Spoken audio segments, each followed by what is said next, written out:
সবুজ শ্যামল ফসলে ভরা ছোট একটি গ্রাম। এই গ্রামে বেড়ে ওঠা মারিদের কলেজ লাইফের স্থান গড়েছে ঢাকা শহরে। বেশ বড়সড় একটা পুরনো বাড়ি মারিদের। উপরে টিনের চাল দিয়ে ভিতরে দেওয়াল টেনে গড়িয়েছে অনেকগুলো রুম, কাঠের মাচা, ওপর দুপাশে বানিয়েছে কক্ষ। রাতের বেলা মেয়েদের সুবিধাতে সিঁড়ি গোড়া একটি বাথরুম করেছেন। বাথরুম, গোসলখানা, কলপার সবটা ঘরের বাইরে। বিয়ে আর মাত্র 2 দিন বাকি। অনেক আত্মীয় স্বজন চলে এসেছে। সাদি, মারিদ, সারফারাজ, অর্ণ একটি রুম নিল। রুমগুলো বেশ বড়, দরুন অনায়াসে 4 জন দিব্যি কাটাতে পারবে। তাছাড়া রুমের দুপাশে 2টো খাটের ব্যবস্থা করে দিয়েছেন মারিদ। বিন্দু, রুহি, মিথিলা যেহেতু কাজিন, তাই তাদের সুবিধায় থাকার জন্য একটি রুম দিয়েছে। এতে মনে মনে বেশ অসন্তুষ্ট মিথিলা। ঘড়ির কাঁটায় টিকটিক করে জানান দিচ্ছে সময় এখন দুপুর 12:30। সারা রাত সজাগ থাকায় সাদিরা এসে ঘুম দিয়েছে সবাই। শুধু বিন্দুর চোখে ঘুম নেই। বিন্দু কিছুক্ষণ সোফায় বসে মোস্তামুস্তি করে। না, তার চোখের পাতায় কোনো ঘুমের রেশমাত্র দেখা মিলল না। ঘুমাবে কি? সারা রাত পড়ে পড়ে ঘুমিয়েছিল যে। বিছানা জুড়ে মিথিলা আর রুহি ঘুমিয়ে আছে। রুমে বসে থাকতেও ভালো লাগছে না মেয়েটির। বাইরে অনেক মানুষ, কিন্তু কাউকেই তো সে চিনে না। কি করবে? বিন্দু দ্বিধা দ্বন্দ্ব নিয়ে পা বাড়ালো রুমের বাইরে। বাড়িটি চারপাশে ঘুরি। মোট 5টি ঘর, মধ্যখানে রয়েছে বিশাল উঠান। গ্রামের বড় বাড়িগুলো এমন করে গড়ে গ্রামবাসীরা। বিন্দু উঠানের একপাশে নেমে দাঁড়ালো। ছোট্ট ছোট্ট একদল ছেলে মেয়ে খেলা করছে উঠানে। ঘরের এক পাশে রান্নাঘর, সেখানে দেখা যাচ্ছে বেশ কিছু মহিলা সদস্য, যারা ভিন্ন ভিন্ন কাজে হাত লাগাচ্ছে। এই গ্রামীণ পরিবেশ বেশ ভালো লাগছে বিন্দুর। এখানে কি করছেন ভাবি? আচমকা কারো কণ্ঠস্বর শুনে হতচকিয়ে গেল বিন্দু। সহসায় পিছনে ফিরে তাকালো সে। মারিদ দাঁড়িয়ে, তার পাশেই দাঁড়িয়ে আছে অর্ণ। ওদের দেখে বেশ অবাক হলো মেয়েটি। সে ভেবেছে ওরা হয়তো ঘুমিয়ে আছে। অর্ণের শরীরে নজর পড়তে আঁখি বলল বড় বড় হয়ে এলো তার। সুঠানি দেহে, গতরে কালো শার্ট, হাতা খাড়া কোনো পর্যন্ত গোটানো, জিন্স প্যান্ট পা থেকে অনেকটাই উপরে ওঠানো, খালি পায়ে কাদায় ছোড়াছুড়ি, হাতেও কাদা, কালো শার্টে গায়ে ফোঁটা ফোঁটা কাদার ছিটে।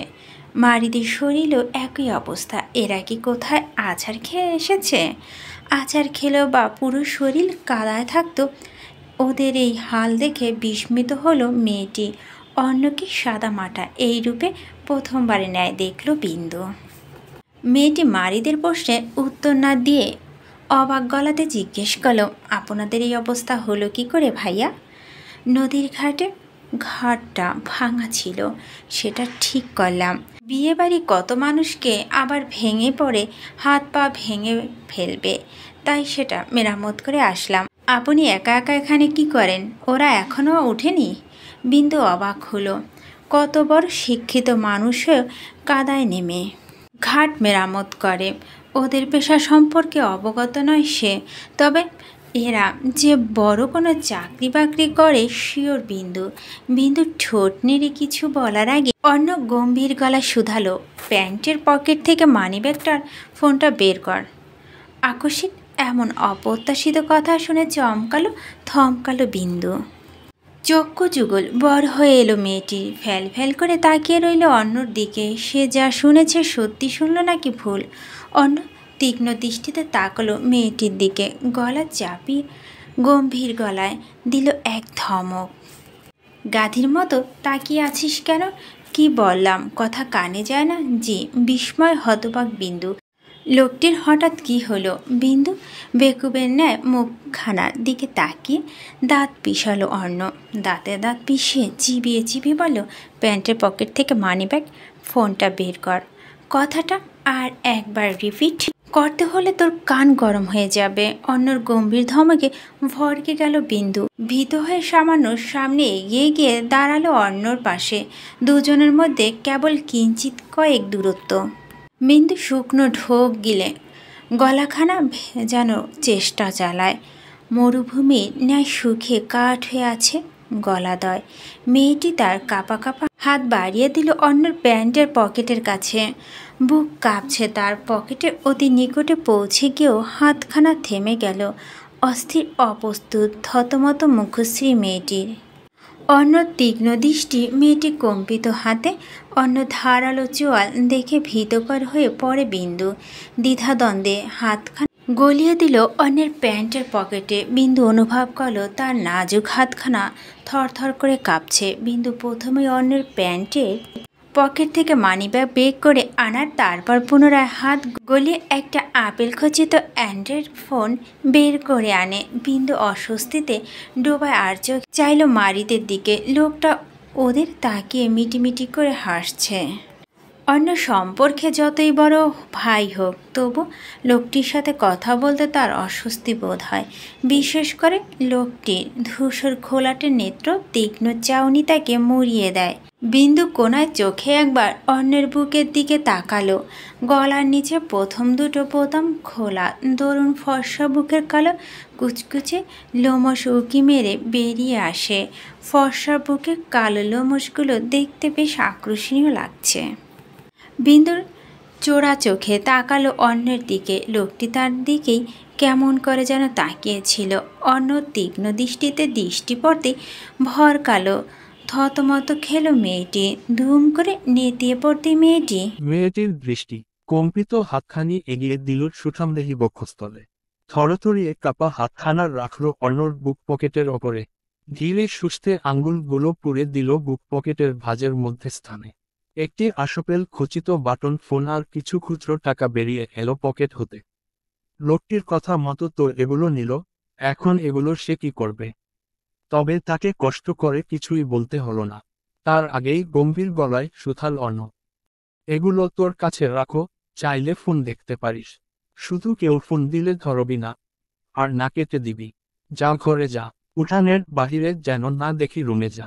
নিজের বুলিটুকু ছেড়েই বড় বড় পা ফেলে এগিয়ে যেতে থাকে বাড়ির বাইরে। মারিদও চলল ওই পথেই। বিন্দু একবার অর্ণর গমন পথে চায় তো একবার হাতের মুঠোয় অর্ণর ফোন আর টাকার দিকে চায়।